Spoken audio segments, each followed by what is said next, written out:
Alright guys, a quick one. Here, I'll detail how to turn off auto enhance on iPhone photos.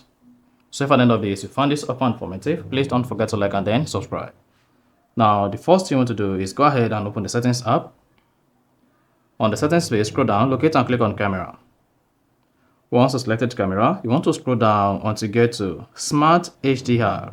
So if this is enabled, just go ahead and turn this off. So once you disable this is going to turn off the auto enhance on your iPhone photos. And at the same time, to turn off auto enhance on iPhone photos, just go ahead and open the Photos app. Click on the profile button at the top right.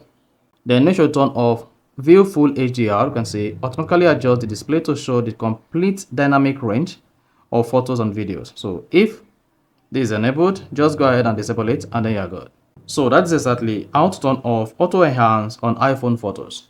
So if you found this offer informative, please don't forget to like and then subscribe.